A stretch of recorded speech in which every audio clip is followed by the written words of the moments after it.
जय सिया राम मित्रों।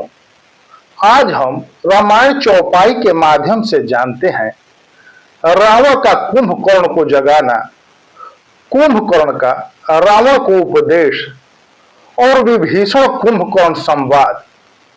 जब लंका में यह समाचार पहुंचा कि हनुमान जी द्वारा लाई गई संजीवनी बूटी से लक्ष्मण जी स्वस्थ हो गए हैं, तब रावण अत्यंत दुखी हुआ और अपने भाई कुंभकर्ण को जगाने गया।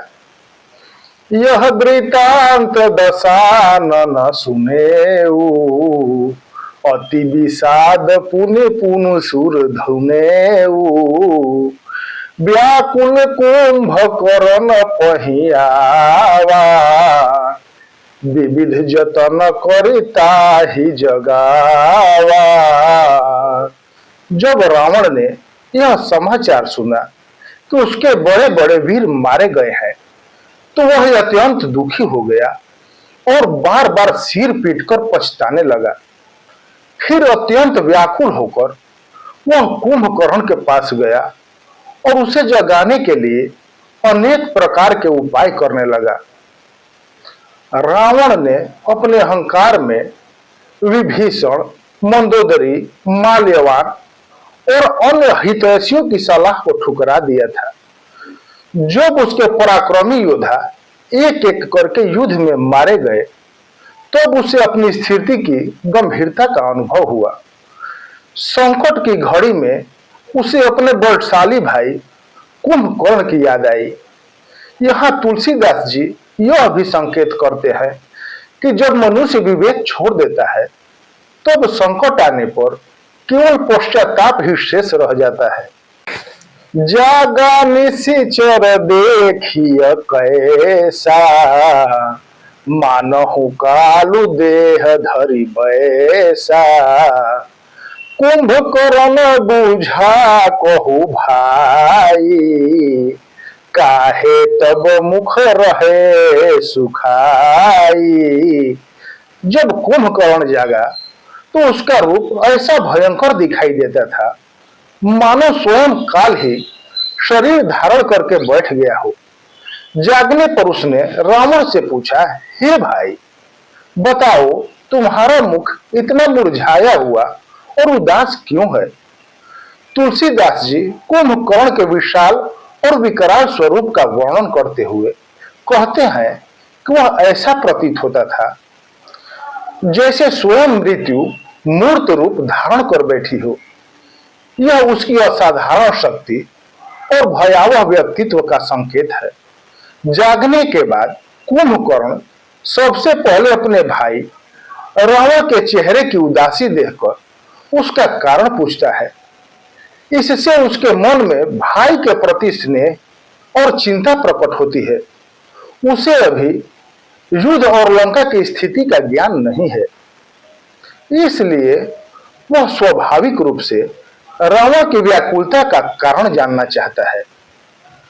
कथा कहीं सब तेहि अभिमानी, जेहि प्रकार सीता हरियानी।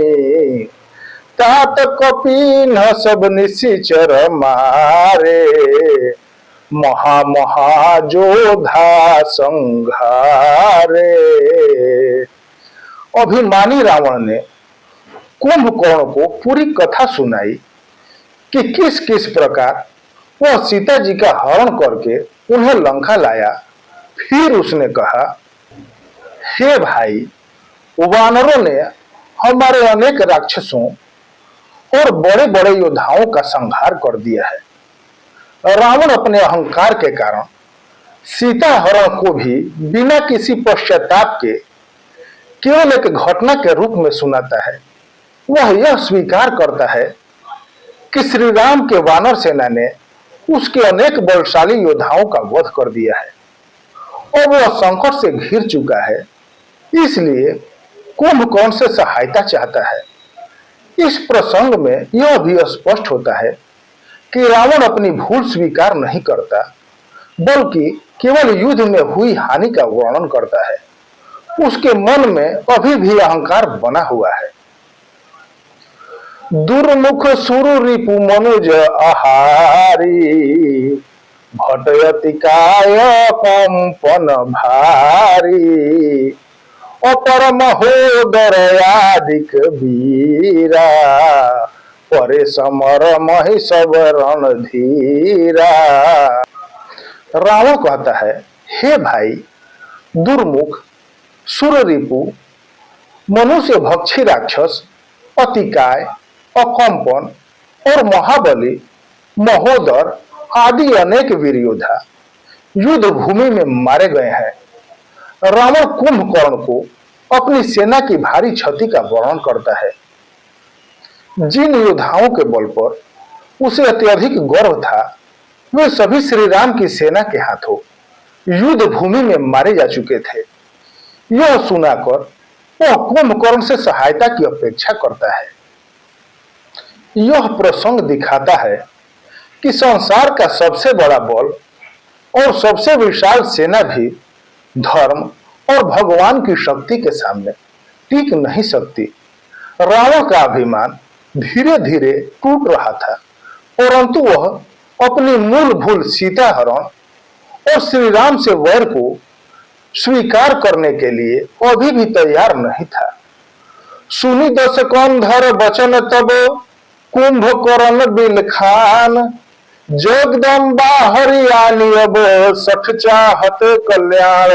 रावण की बातें सुनकर कुंभकर्ण व्यथित होकर बोला, हे मूर्ख, तुम माता सीता जो स्वयं जगदम्बा है और भगवान श्री हरि की शक्ति है, उनका हरण करके लाए हो और अब भी अपना कल्याण चाहते हो, यह कैसे संभव है?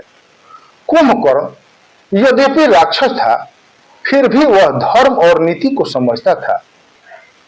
उसने रावण को स्पष्ट शब्दों में समझाया कि सीता कोई साधारण स्त्री नहीं, बल्कि जगजननी आदि शक्ति है।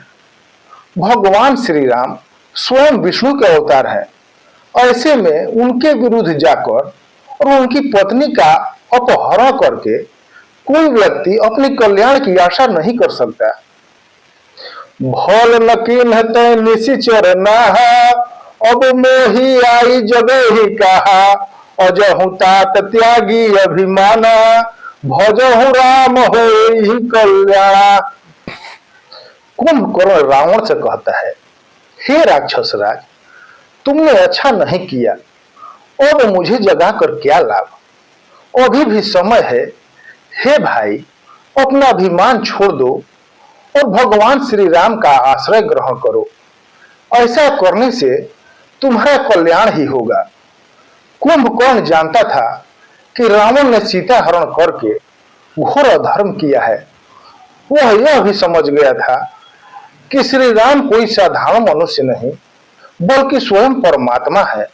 इसलिए वह रावण को अंतिम बार समझाता है कि अहंकार त्याग कर श्री राम की शरण में चले जाओ।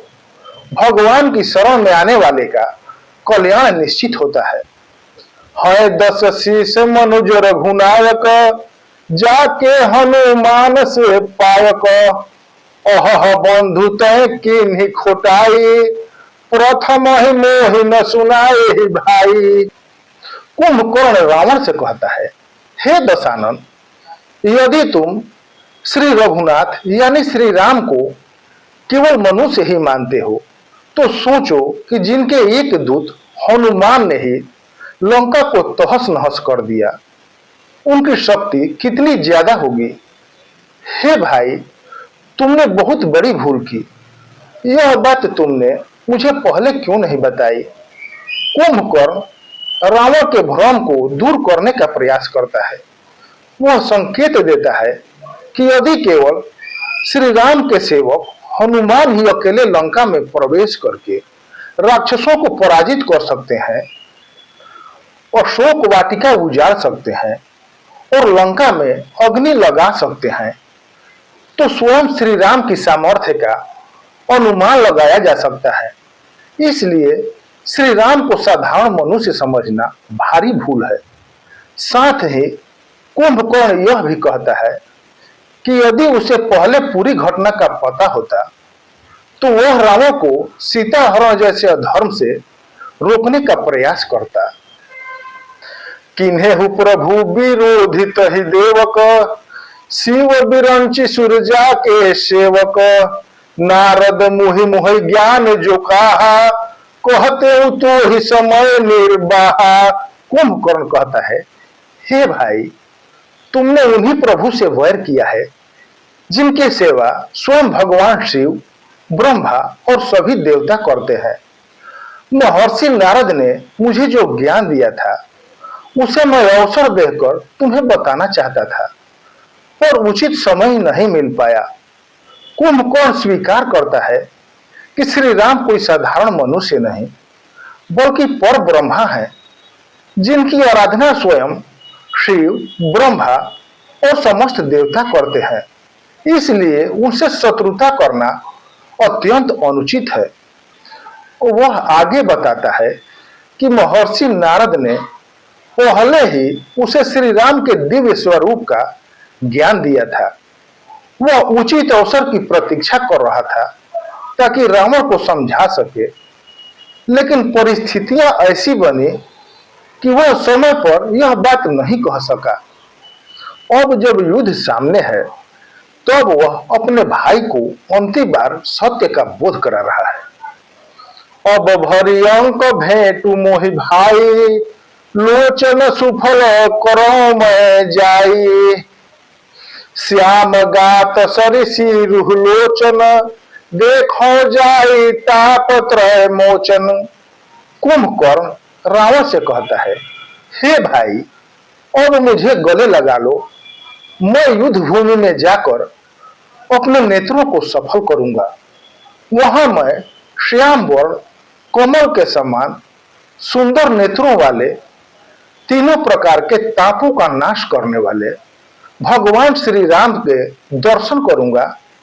कुंभकर्ण समझ चुका था कि अब युद्ध टलने वाला नहीं है। वह जानता था कि श्री राम के हाथों मृत्यु होना भी परम सौभाग्य है। इसलिए वह अपने भाई रावण से अंतिम बार गले मिलने की इच्छा प्रकट करता है और कहता है कि अब वह युद्ध भूमि में जाकर भगवान श्री राम के दिव्य दर्शन करेगा। वह श्री राम का वर्णन श्याम शरीर, कमल के समान नेत्रों वाले और त्रिविध तापों का नाश करने वाले परम करुणामय भगवान के रूप में करता है। यह दर्शाता है कि कुंभकर्ण के हृदय में श्री राम के दिव्य स्वरूप का ज्ञान और श्रद्धा जाग चुकी थी। तापत्रय का अर्थ है तीन प्रकार के दुख, दैहिक, दैविक और भौतिक। दैहिक मतलब शरीर और मन से होने वाले कष्ट। दैविक का अर्थ है प्राकृति या दैविक कारणों से होने वाले कष्ट, जैसे बाढ़, सूखा, भूकंप आदि। तथा भौतिक का अर्थ है अन्य प्राणियों या बाहरी संसार से मिलने वाले कष्ट। भगवान श्री राम के दर्शन और उनकी शरण इन तीनों प्रकार के दुखों का निवारण करने वाले माने गए हैं। राम रूप गुण सुमिरत, मगन भयउ छन एक, रावण मांगे कोटि घट, मदेरु महिष अनेक। श्री राम के दिव्य स्वरूप और गुणों का स्मरण करते करते कुंभकर्ण एक क्षण के लिए प्रेम और ध्यान में मग्न हो गया। फिर रावण से उसने असंख्य घड़े मदिरा और अनेक भैंसे भोजन के लिए मंगाए। कुंभकर्ण जब श्री राम के सौंदर्य, करुणा और दिव्य गुणों का स्मरण करता है तो उसका मन एक क्षण के लिए भगवान में लीन हो जाता है। इससे स्पष्ट होता है कि वह श्री राम के वास्तविक स्वरूप को वह जान चुका था, किंतु अगले ही क्षण उसका राक्षसी स्वभाव प्रबल हो उठता है। युद्ध के लिए अपनी प्रकृति के अनुसार वह मदिरा और मांस का सेवन करता है। तुलसीदास जी यहां दिखाते हैं कि जीव के भीतर संस्कारों का संघर्ष चलता रहता है। एक ओर ईश्वर की ओर आकर्षण और दूसरी ओर पुरानी वासनाएं तथा स्वभाव। महिष खाई करी मदिरा पाना, गर्जा बजरा घात समाना। कुंभकर्ण दुर्मद रन रंगा, चला दुर्ग तजी सेन न संगा। कुंभकर्ण ने भैंसों का मांस खाया और मदिरा पी, फिर उसकी गर्जना वज्र के प्रहार जैसी भयंकर हुई। युद्ध के उत्साह और अपने बल के मद में चूर होकर वह बिना सेना को साथ लिए ही लंका के दुर्ग से बाहर युद्ध के लिए निकल पड़ा। तुलसीदास जी यहाँ कुंभकर्ण के राक्षसी स्वभाव का चित्रण करते हैं। यद्यपि वह श्री राम के दिव्य स्वरूप को पहचान चुका था और रावण को नीति का उपदेश भी दे चुका था, फिर भी अपने स्वामी और भाई के प्रति कर्तव्य निभाने के लिए युद्ध भूमि में गया। युद्ध से पहले उसने अपनी राक्षसी प्रकृति के अनुसार मदिरा और मांस का सेवन किया। उसका आत्मविश्वास इतना प्रबल था कि उसने सेना की सहायता भी आवश्यक नहीं समझी। यह उसका असाधारण पराक्रम भी दर्शाता है और बल का अभिमान भी। देखी विभीषण आगे आऊ, परे चरण निज नाम सुनाओ। अनुज उठाई हृदय ते हिलाओ, रघुपति भक्त जान मन भायो। कुंभकर्ण ने जब विभीषण को अपने सामने आते देखा तो विभीषण ने अपना परिचय देकर उसके चरणों में प्रणाम किया। तब कुंभकर्ण ने छोटे भाई को उठाकर हृदय से लगा लिया, यह जानकर कि विभीषण श्री रघुनाथ के भक्त हैं। वह मन ही मन बहुत प्रसन्न हुआ। विभीषण जो श्री राम की शरण में जा चुके थे, अपने बड़े भाई कुंभकर्ण से मिलने आते हैं। वे बड़े भाई का सम्मान करते हुए उनके चरणों में गिरते हैं। कुंभकर्ण उन्हें स्नेह पूर्वक उठाकर गले लगा लेता है। विशेष बात यह है कि कुंभकर्ण विभीषण के श्री राम की शरण में जाने पर क्रोधित नहीं होता, बल्कि प्रसन्न होता है। वह समझ चुका था कि धर्म का पक्ष श्री राम के साथ है, इसलिए विभीषण का निर्णय उचित है। इससे कुंभकर्ण के भीतर का विवेक और श्री राम के प्रति उसकी श्रद्धा प्रकट होती है। तात लात रावण मोहि मारा, कहत परम हित मंत्र विचारा। ते ही गलान रघुपति पहि आयो, देखी दीन प्रभु के मन भायऊ। विभीषण कहते हैं कि हे बड़े भाई, जब मैंने रावण को उसके परम हित की नीति युक्त सलाह दी, तब उसने मुझे लात मारकर अपमानित किया। उसी अपमान के कारण मैं श्री रघुनाथ की शरण में आ गया। मेरी दीन अवस्था देखकर प्रभु ने मुझे स्नेह पूर्वक अपना लिया। विभीषण बताते हैं कि उन्होंने रावण को बार बार समझाया कि माता सीता को श्री राम को लौटा दो और उनसे वैर छोड़ दो।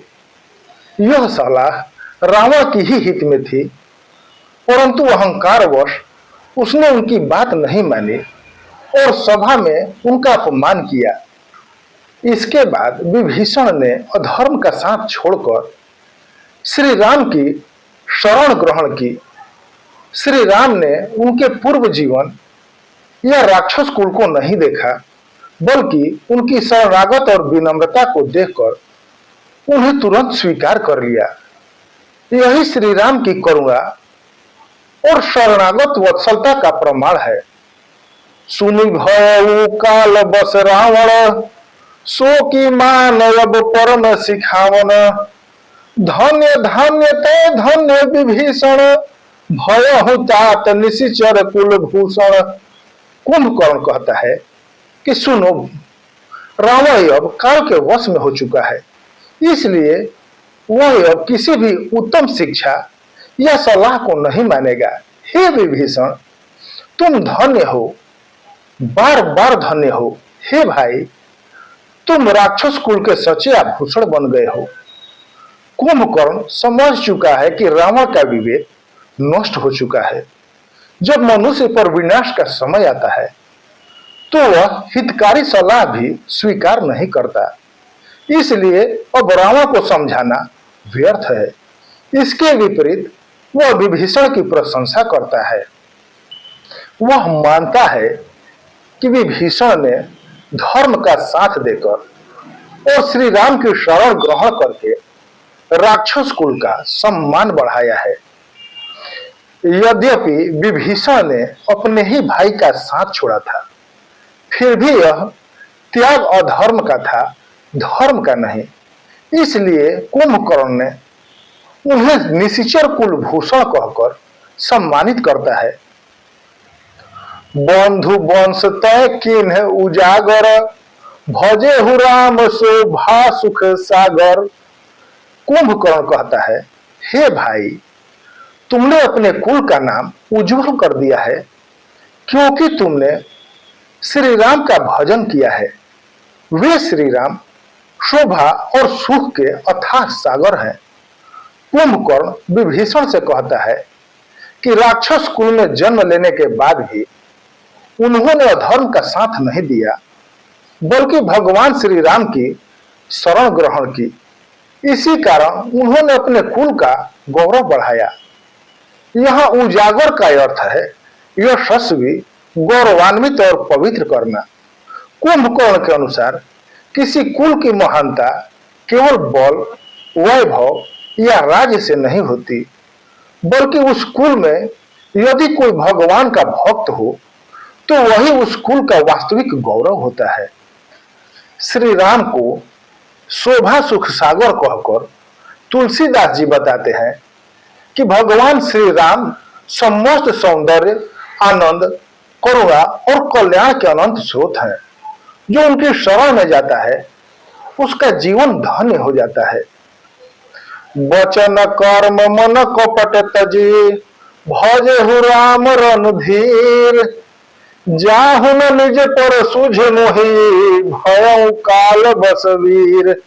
कुंभकर्ण कहता है कि हे वीर विभूषण, तुम वचन, कर्म और मन से समस्त कपट छोड़कर रणधीर श्री राम का भजन करते रहो।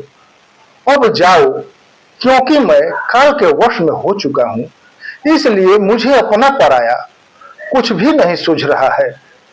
कुंभकर्ण जानता है कि उसका अंत निकट है।